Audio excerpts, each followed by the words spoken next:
Full Moon sale காலை 9 மணியிலிருந்து இரவு 12 மணி வரை ஜூலை 29 ஒரு நாள் மட்டும். தமிழ் மேட்ரிமோனி ஆடி ஆஃபர். இப்ப மெம்பர்ஷிப் எடுங்க, ஆடில ஃப்ரீயா யூஸ் பண்ணுங்க. ஹாலிடேஸ்னாலே அது நம்ம GT Holidays தான். GT Holidays, South India's #1 travel brand. You know you are special when you're with GT Holidays. வணக்கம்மா. வணக்கம்மா. எப்படி இருக்கீங்க? நல்லா இருக்கேன்டா. மிதுன ராசி வரைக்கும் பேசியிருந்தோம். அதை தொடர்ந்து கடகம். இவங்களுக்கு அவங்களுடைய வாழ்க்கை எப்படி இருக்கும், காதல் அப்படிங்கிறது எதிர்பார்த்துருப்பாங்க, எப்படி நடக்கும் அந்த விஷயங்கள்? கடக ராசிக்காரங்க சந்திரன் ராசி, செவ்வாய் நீசமாகிற ராசி. இந்த சந்திரனுக்கு ஏற்ற மாதிரி தான் அவங்களுடைய மனநிலை இருக்கும். அப்படியே அவங்களுக்கு மூட் ஸ்விங்ஸ் இருக்கும். கொஞ்சம் அப்படியே இருக்கும், நல்லா ஹாப்பியாக இருப்பாங்க, அப்புறம் அப்படியே மனசுக்குள்ளே எதையாவது நினச்சிட்டு வருத்தப்படுவாங்க, இப்படி தான் இருப்பாங்க. இவங்களுடைய காதல் வாழ்க்கைன்றது தாயுள்ளம் சார்ந்ததாக தான் இருக்கும். இது ஒரு பெக்யூலியர் ராசி. இவங்க அந்த கணவனையோ மனைவியையோ அப்படியே நெஞ்சுக்குள்ளே வச்சு அணைச்சிக்கிறத தான் விரும்புவாங்க, ஒரு குழந்தைய அணைச்சிக்கிற மாதிரி. இந்த அமிர்தானந்தமயி செய்கிறாங்களா, மாதா அமிர்தானந்தமயி, அந்த மாதிரி. ஏன்னா இந்த ராசிக்காரர்கள் ஆண்களாக இருந்தாலும் பெண்களாக இருந்தாலும் அவங்களுக்குள்ள ஒரு தாயுள்ளம் இயற்கையாகவே இருக்கும். அப்போது அவங்க என்ன பண்ணுவாங்க, அந்த தன்னுடைய பேருக்கு ஒரு சாப்பாடு வாங்கி கொடுக்குறது, முதல்ல சாப்பாடு வாங்கி கொடுக்குறதுல தான் ஆரம்பிக்கும். காஃபி குடிக்கிறியா, டீ குடிக்கிறியா, அது சாப்பிட்றியா, இது சாப்பிட்றியா, அந்த கடையில் அது நல்லாயிருக்கும், அந்த கடையில் அது நல்லாயிருக்கும், அங்கே கூட்டு போய் வாங்கி தரேன்னு முதல்ல 2 பேரும் தின்னு தீர்த்துருவாங்க. பாதி நாள் இவங்க சாப்பிட்டுக்கிட்டு தான் இருப்பாங்க. இன்னொன்று, இந்த பெண்கள் என்ன பண்ணுவாங்க, சமைச்சு கொண்டு வருவாங்க. கொண்டு அவங்களுடைய அந்த லவ்வருக்கோ அல்லது ஹஸ்பண்ட்க்கு அல்லது அவங்க ஃப்ரெண்ட்ஸுக்கு யாருக்குமே சமைச்சு கொண்டு கொடுக்குறதுல ரொம்ப விருப்பப்படுவாங்க. இந்த சமையலுக்குள் மையல் அப்படின்றது இவங்க லைஃப்பில் தான் நடக்கும். இந்த ஆண்களும் என்ன எதிர்பார்ப்பாங்கன்னா, ஒரு அம்மா மாதிரி நமக்கு காதலி வரணும்னு நினைப்பாங்க. தன்னுடைய சகலத்தையும் அம்மா கவனிச்சுக்கிற மாதிரி. இன்னொன்று, அடிக்கடி இந்த பிள்ளைகள்லாம் வெளியே விளையாண்டுக்கிட்டு இருக்கோம், திடீர்னு வரும், உள்ளே தண்ணியை குடிக்கும், அம்மாட்ட முகத்தை தொடச்சிட்டு வேர்வையை தொடச்சிட்டு போகுங்கள்ல, வாடா சாப்பிட்றா அப்படின்னா இந்த வரேன்ட்டு ஓடி போயிருங்க. அப்பப்போ திடீர்னு வீட்டுக்குள்ளே வரும், அம்மாவை பார்க்கும், ஏதாவது ஒன்று இது பண்ணிட்டு ஓடிடும். அதே மாதிரி இவங்க நல்லா வேலை பார்த்துக்கிட்டு இருப்பாங்க, திடீர்னு அந்த பொண்ணு ஞாபகம் வந்துடும். அப்புறம் ஃபோன் பண்ணி என்ன பண்ணுற, சாப்பிட்டியா, வச்சியான்னு என்னத்தையாவது ஒன்று கேட்பாங்க. அப்புறம் வேலை பார்க்க ஆரம்பிச்சிருவாங்க. திடீர்னு உங்களுக்கு அம்மா ஞாபகம் வர்ற மாதிரியே இந்த காதலி ஞாபகம், இந்த மனைவி ஞாபகம் வரும். அதனால் இவங்க அம்மா மாதிரியே தான் பொண்ணு. தாய்க்கு பின் தாரம்ன்றதை விட தாயை போலவே தாரம். பிள்ளையார் மாதிரி எங்கள் அம்மா மாதிரி பொண்ணு வேணும்னு கேட்டார்ல, அதே மாதிரி இவங்க அம்மா மாதிரியே பொண்ணு இருக்கணும். அல்லது அம்மாவே விடு, அம்மா சரியில்லைன்னு விட்டுருவான். இந்த பொண்ணு ஒரு அம்மா மாதிரி இவங்களை கவனிச்சுக்கிடணும். இல்லை, இது பொண்ணாக இருந்துச்சுன்னா அந்த ஹஸ்பண்ட் இந்த பொண்ணை அப்படி ஒரு தாய் போல தந்தை போல கவனிச்சுக்கிடணும் சகலத்திலையும். இது இவங்களுடைய காதலே ரொம்ப பெக்யூலியராக இருக்கும். ஏன்னா இவங்களும் கொஞ்சம் அந்த வளர்பிறை காலத்தில் இவங்களுடைய காதல் உணர்வுகள் மிகுந்து கொண்டே போகும். தேய்பிறை காலத்தில் அது அவ்வளோ இன்ட்ரெஸ்ட் இருக்காது, கொஞ்சம் லோ இன்ட்ரெஸ்ட் ஆயிரும். அப்புறம் இவங்களுக்கும் சில கற்பனைகள் நிறையா இருக்கும். நம்ம இந்த குதிரையில் ஏறி ஒரு ராஜன் வருவான் நம்மளை கல்யாணம் பண்ணிட்டு போக, அந்த மாதிரிலாம் ஒரு கற்பனையில். இந்த கங்கா வர்றாள்ல சிவாஜி இந்த படத்தில், ரஜினி படத்தில், அந்த மாதிரி தன்னை ஒரு இளவரசியாக நினச்சிக்கிட்டு இந்த மாதிரியான கற்பனைகள்லாம் இவங்க அப்படியே உட்காந்து அந்த காதல் கனவுன்றதே ஒரு கற்பனை கனவாக தான் போய்கிட்டு இருக்கும். இவங்க ரொம்ப கனவு இல்லை, டே ட்ரீம் பண்ணுவாங்க. அப்போ தன்னுடைய லவ்வர் தன்னை அங்கே கூட்டு போகிற மாதிரி இங்கே கூட்டு போகிற மாதிரி ஒரு வேர்ல்டு டூரே போயிட்டு வந்துடுவாங்க ஒரு மணி நேரத்துக்குள்ளே. அவ்வளோ ஹாப்பியாக இருக்கும் அவங்களுக்கு. அந்த ஆள்கிட்ட பேசுகிறத விட இந்த கனவுகள்லையும் இந்த கற்பனைகள்லையும் மூழ்கி இருக்கிறாங்க பாருங்க, அதுவே இவங்களுக்கு ரொம்ப திருப்தியாக இருக்கும். அந்த மாதிரி இருப்பாங்க. மற்றபடி அவங்களுடைய காதல் வாழ்க்கை, அந்த செக்ஷுவல் லைஃப் எல்லாம் ரொம்ப நிதானமாக இருக்கும். ரொம்ப பரபரப்பாலாம் இருக்காது, ரொம்ப நிதானமாக இருக்கும். ரொம்ப கால இடைவெளி விட்டு இருக்கும். அந்த மாதிரிலாம் ஒரு மேஷ ரிஷபம் மாதிரி ஒரு ஆக்ஷன் ஓரியன்டாக இருக்காது. மிதுனம் மாதிரி ரொம்ப ஓவர் டாக்கிங்காகவும் இருக்காது. இது ஒரு நிதானமாக இருப்பாங்க. ஆனால் அவங்களுக்கு நிறைய இந்த கதைகள் வாசிக்கிறது, கவிதை வாசிக்கிறது, இந்த கற்பனை பண்ணுறது, கனவு காணுதல், இதிலையே இவங்களுக்கு பெரிய திருப்தி கிடச்சிரும். ஒரு மனசுக்கு சாந்தியாக இருக்கும்.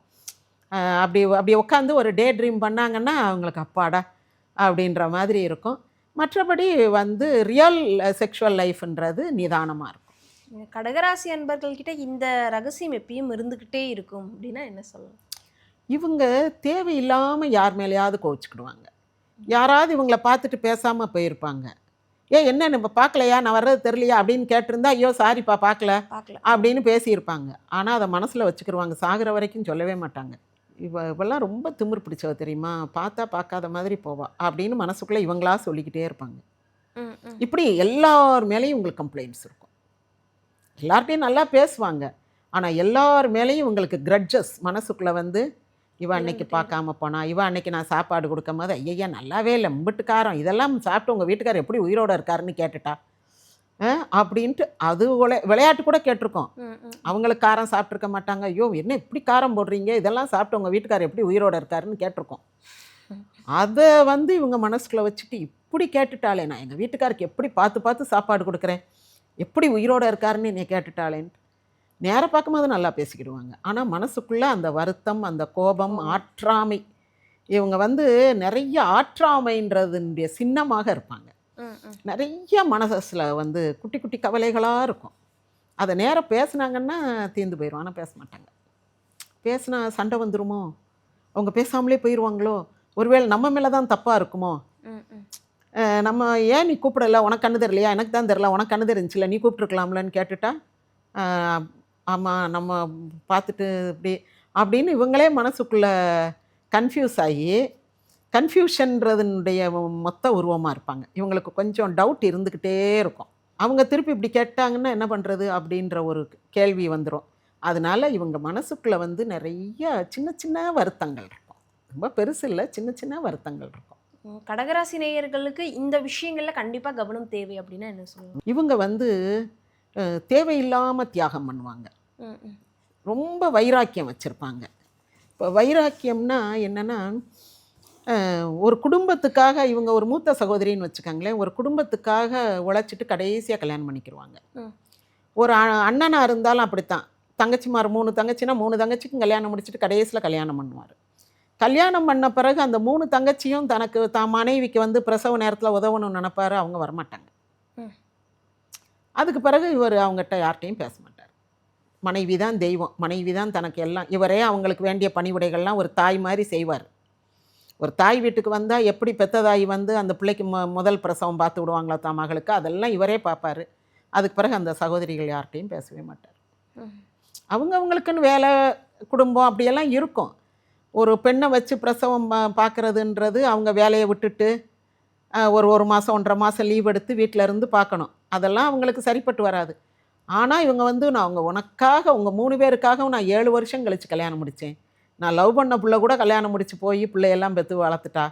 நான் என்னுடைய காதலை கூட தியாகம் பண்ணிவிட்டு உங்கள் எல்லாருக்கும் கல்யாணம் பண்ணி கொடுக்கணுன்னு இருந்தேன். நீங்கள் என் மனைவிக்கு பிரசவம் பார்க்க மாட்டேன்ட்டீங்க அப்படின்ட்டு இந்த மாதிரியான அப்படியே ஒன்ஸ் ஃபார் ஆல் நிறுத்திடுவாங்க. ஒரு ஆள்கிட்ட பேசக்கூடாதுன்னு நினச்சா அவ்வளோதான், நான் என் செத்த பணத்தை கூட நீ முழிக்கக்கூடாது அப்படின்ட்டுருவாங்க. அப்படியெல்லாம் வைக்கணும்னு அவசியம் இல்லை. ஆனால் அது நம்ம சொன்னால் நடக்க போகிறதில்ல, அது அவங்களுடைய நேச்சர். இந்த இவ்வளவு ஓவர் தியாகமும் தேவையில்லை, இந்த ஓவர் வைராக்கியமும் தேவையில்லை. கொஞ்சம் அதை மாற்றிக்க முடியும். ரொம்ப எதிர்பார்ப்புகள் இருக்கிறதுனால தானே. ஏன் ஒரு கல்யாணத்தை முடிச்சுட்டு அப்புறம் ஒவ்வொரு தங்கச்சிக்காக முடிக்க வேண்டியதானே. ஒரு தங்கச்சிக்கு முதல்ல முடிங்க, அப்புறம் கல்யாணத்தை ஃபிக்ஸ் பண்ணிவிட்டு இன்னொரு தங்கச்சிக்கு முடிங்க. அப்புறம் கடைசி தங்கச்சி வரும்போது 2 தங்கச்சிட்டு இந்த பாரு நீ 5 பவுன் நீ 5 பவுன் போட்டுறணும், கடைசி தங்கச்சிக்கு நான் 5 பவுன், அப்படி எல்லாருமே ஷேர் பண்ணிக்கங்க. அதெல்லாம் பண்ண மாட்டாங்க. இவங்களுக்கு காரணம் என்னென்னா, இவங்க அம்மா வந்து இந்த மகனை அப்படி ட்ரெயின் பண்ணுவாங்க. தங்கச்சி முடிக்கணும்ப்பா, சின்ன தங்கச்சிக்கு முடிக்கணும்ப்பா, அப்படி இப்படின்னு 3 தங்கச்சிக்கும் கல்யாணம் முடிச்சு கொடுத்தோன்னா அம்மா பேசாமல் சைலண்ட்டாக உட்காந்துக்கிடுவாங்க. நம்ம கடமை முடிஞ்சிச்சுன்னு வயசாயிரும். இந்த மகன் கடந்து தான் குடும்பத்தை தலை எடுத்து கொண்டு வர முடியாமல் கஷ்டப்படுவார். 37-42 வயசாயிரும். அப்புறம் அந்த மகன் வந்து கஷ்டப்படுவார். அவர் பிள்ளைகளெல்லாம் வளர்த்தெடுக்கிறதுக்கு ரொம்ப சிரமமாக இருக்கும். அதனால் இந்த பெரிய தியாகமும் தேவையில்லை. இந்த மாதிரி வந்து ஒரு வைராக்கியம் வச்சுக்கிட்டு நான் பேச மாட்டேன், நான் சாப்பிட மாட்டேன், ஏதாவது ஒரு பொருள் அவங்க ஆசையாக சாப்பிடும் போது ஏன் இப்படி திங்கிற அப்படின்னு உனக்கு தான் அது ஒத்துக்கல இல்லை, எதுக்கு இப்படி திங்கிறேன்னு கேட்டுட்டா அவ்வளோதான். அப்புறம் சாகிற வரைக்கும் அந்த சாப்பாட்டை தொடவே மாட்டாங்க. இந்த மாதிரியெல்லாம் ரொம்ப வைராக்கியம் வச்சுருப்பாங்க. இது சில விஷயங்களுக்கு நமக்கு நல்லது, இந்த மாதிரி சின்ன சின்ன விஷயங்களுக்கெல்லாம் தேவையில்லை. அதை கொஞ்சம் மாற்றிக்கலாம். கடகராசி நேயர்களுக்கான நிறம்னா என்ன சொல்லலாம்? அவங்க எந்த கோவில்களுக்கு போகும்? கடகராசிக்காரவங்களுக்கு வந்து அந்த சந்திரனுக்குரிய நிறம்தான், ஒரு சந்தன கலர் அது. அப்புறம் அவங்க போக வேண்டிய கோயில்கள் தனி அம்மன் கோவில்கள். இப்போ சமயபுரம், அந்த என்னது புன்னைநல்லூர் மாரியம்மன், இந்த மாதிரி அம்மன் அமர்ந்திருக்கிற கோயில், வக்கரகாளி கோயில்களை சொல்லலை, காளி கோயிலை சொல்லலை, அம்மன் அமர்ந்திருக்கிற தனியாக அம்மன் அமர்ந்திருக்கிற கோவில்கள் நிறையா உண்டு. அது பழைய தாரா கோவில்கள் எல்லாமே அதுக்கு பிறகு இந்து சமயத்துக்குள்ளே கொண்டு வரும்போது அது அம்மன் கோவில்களாக வந்துருச்சு. அப்படிப்பட்ட கோவில்களுக்கு வந்து போகலாம், போனால் நல்லாயிருக்கும். இவங்க எப்படி வந்து சாமி கும்பிடணும், விரதம் இருக்கணும்னா பௌர்ணமி பூஜை பண்ணணும். பௌர்ணமி பூஜை பண்ணணும். பௌர்ணமி அன்னைக்கு அந்த சந்திர தியானம்னு சொல்லுவோம், சந்திரனை பார்த்து உட்கார்ந்துக்கிட்டே இருக்கிறது. அது எவ்வளோ நேரம் முடியுதோ அவ்வளோ நேரம், ரொம்ப நேரம் உட்காந்தா தலை கருகருன்னு சுற்றி பைத்தியம் பிடிச்சிரும், நமக்கே பைத்தியம் பிடிச்சிரும். அதை ஓரளவுக்கு சந்திர தியானம் பண்ணலாம் இவங்களுக்கு மனசுக்குள்ளே அந்த ஒரு கண்ட்ரோல் இருந்துச்சுன்னா. இல்லைன்னா இந்த கிரிவலம் சுற்றுறாங்கல்ல, அந்த மாதிரி அதுக்குன்னு திருவண்ணாமலை போகணுன்னு அவசியம் இல்லை. தான் வீட்டுக்கு பக்கத்தில் எங்கே ஒரு கோயில் இருக்கோ அந்த இடத்துல வந்து கிரிவலம் சுற்றலாம். இல்லை விடிய விடிய இந்த பௌர்ணமி பூஜை நடக்கும். இப்போ பாம்பன் சுவாமிகள் கோயில், ஒவ்வொரு கோயிலில் விடிய விடிய பூஜை நடக்கும், ஸ்ரீவித்யா உபாசனை அந்த மாதிரிலாம் நடக்கும். அந்த மாதிரி வந்து பூஜைகளில் கலந்துக்கலாம். பொதுவாக வந்து சந்திர தீர்த்தம், சந்திர புஷ்கரணி இருக்கிற கோயில்களுக்கு போகலாம். அதுக்கு ஒரு கதை வச்சுருப்பாங்க, சந்திரன் சாபம் தீர்த்த ஸ்தலம்னு. அந்த சந்திர புஷ்கரணி இருக்கிற கோவில்களுக்கு போகலாம். திருப்பதிக்கு பௌர்ணமி அன்னைக்கு ராத்திரி கீழே இருந்து மேலே நடந்து போகணும். திருப்பதி வந்து சந்திரன் ஸ்தலம், அதில் பௌர்ணமி அன்றைக்கு கீழே ஒரு 8-9 மணிக்கு ஏற ஆரம்பித்து மேலே போய் சேரணும். அப்போ அந்த சந்திரனுடைய பூரண கிரணங்கள் வந்து இவங்களுக்கு பலன் கொடுக்கும். அந்த மாதிரி போனால் மேலும் சந்திரனுடைய ஆக்டிவேட் பண்ண முடியும். அது தவிர அவங்களுக்கு ஜாதகத்தில் எந்த கிரகம் வீக்காக இருக்கோ அதை வந்து அவங்க ஆக்டிவேட் பண்ணணும். கடகம் செய்ய வேண்டிய பரிகாரம்னா என்ன சொல்லலாம்? கடகம் வந்து பொதுவாக பெண்களுக்கு அல்லது தாய்மாருக்கு என்னென்ன செய்யணுமா, இப்போ வயசான முதிய பெண்கள் இருந்தாங்க அப்படின்னா அவங்களுக்கு ஒரு அந்த சக்கரை நோய்க்கான மருந்துகள் அல்லது அதுக்கு உண்டான செருப்பு, அதுக்கு அவங்களுக்கு அடிக்கடி டெஸ்ட் பண்ணுறதுக்கு, இல்லை இந்த கர்ப்பப்பை சம்மந்தப்பட்ட கோளாறுகள் இருந்தால் அதுக்கு உண்டான மருந்துகள் வாங்கி கொடுக்கறது, இப்படி அறுவை சிகிச்சைக்கு உதவி செய்கிறது, இப்படி செய்யலாம் வயதான பெண்களுக்கு. இளம் பெண்களுக்கு வந்து திருமண உதவியோ அல்லது படிப்புக்கு உண்டான உதவியோ, அல்லது சிறுமிகளாக இருந்தால் அவங்களுக்கு யாருக்காவது சுகம் இல்லைன்னா அவங்களுக்கு வேண்டிய மருத்துவ சிகிச்சைக்கு தன்னாலான ஒரு தொகையை கொடுக்கலாம். மரங்க வழிபாடு இருக்கு இல்லையா, அரச மரம் ஆலமரம், அதுக்கு கீழே வந்து அவங்க கொஞ்சம் அரிசியோ அல்லது சர்க்கரையோ தூவி விட்டுட்டு வரலாம். அது வந்து எறும்புகள் சாப்பிடும். அப்போ அது எத்தனை எறும்பு சாப்பிடுதோ ஒரு 1000 பேருக்கு அன்னதானம் பண்ண பலன் கிடைக்கும்னு சொல்லுவாங்க.